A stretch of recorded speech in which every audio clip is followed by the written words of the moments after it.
Hi, this is Brandon from Watches on You. Today we're taking a look at the Casio G-Shock G-Steel. Now, this is one of the first reviews we've done on a G-Shock watch, and we'll be doing a lot more in the future because we've partnered with Continental Diamond in St. Louis Park, Minnesota to do this review. They're an authorized retailer of G-Shock as well as many other high-end brands, but their G-Shock selection is fantastic. They have pretty much all the price points from very high-end to their more affordable models. So I'm kind of excited to be able to review these. And this is a watch I don't really have that much personal experience with. In the past, I've owned one G-Shock, but I know that there's kind of a big cult following for this brand. And I expect that I'll be making a series of mistakes through my videos that they will correct me on. People in the watch community that are devoted to particular brands tend to have that, so that's fine, and it's always fun. So I'm kind of eager to learn more about the brand and the functions that their watches convey. So without further ado, let's start this review. So again, I said that we're at Continental Diamond in St. Louis Park, Minnesota, reviewing this watch. This particular model is on sale for $350, and that's the standard retail price. And this is an all-steel model, so you can see you have the steel bracelet. I tried to start out with more of one of their higher-end models, just to kind of give a glimpse into what's available at kind of, again, their higher price points where you're getting more features. But there's definitely even higher end than this and crazier features, so we'll be going through those as well. So now I'll go kind of over the main details of this watch. So as you can see, it has a stainless steel case, and this is a far cry from the more affordable G-Shocks that have kind of a plastic case and then the rubber strap. But I really like the overall case construction. It's very sturdy, which is what this brand is for. I mean, this is for when you're doing kind of an extreme sport. G-Shocks are in that regard because, I mean, if you're going jet skiing, you're not going to wear your Patek Philippe, obviously. So you're going to wear your G-Shock. I mean, it's just the thing you do. Or you're going sailing or something like that. It's much smarter to wear a G-Shock than, say, a Yachtmaster 2, which obviously in the name it's meant for sailing, but everyone knows it's not meant for sailing. So I'm kind of excited again to learn more about this brand. I mean, this looks like a very tough watch, and you really get the sense of the quality that they put into their pieces, even though it's at a more of an affordable price point.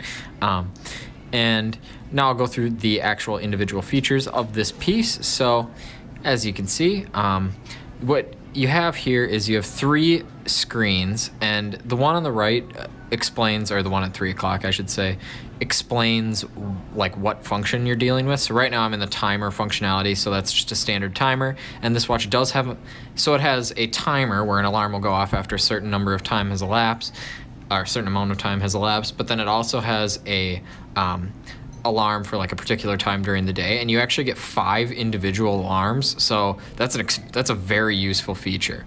And in addition, you have a standard kind of calendar. It is a perpetual calendar, which is very cool. And then you have a world time, so you have a series of different time zones. I believe it's over 40 where you can keep track of the time in all of those. So this is a great watch for traveling and activities like that. It's a very, again, robust, convenient watch to have. So for example, I go off-roading a lot in the deserts in Baja California, and this would definitely be a watch that I would wear on those various excursions, because again, it's tough. It can handle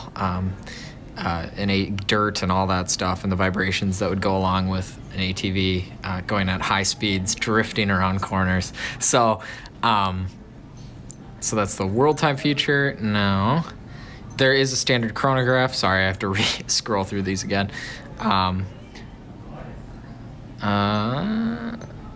There it is, stopwatch. It's not called the chronograph on this, but that is the chronograph, and it's a 1 out of 100 second chronograph.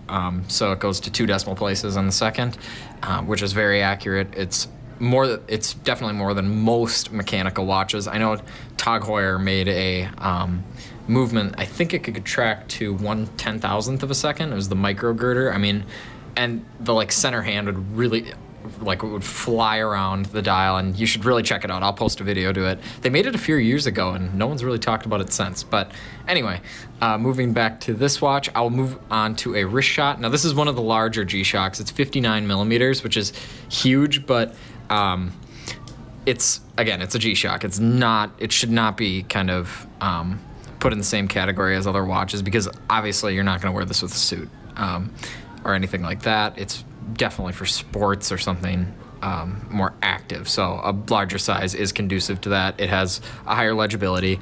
And one feature that I did not go over is this watch has a light that'll illuminate the entire dial because as you see, it's a digital analog watch. So you need to illuminate the hands at certain times, but the hands are loomed as well, as you can see there.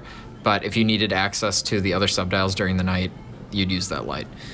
So all in all, I think this is a really cool watch. Again, I'm very excited to get into this brand as it's very well recognized within the watch community.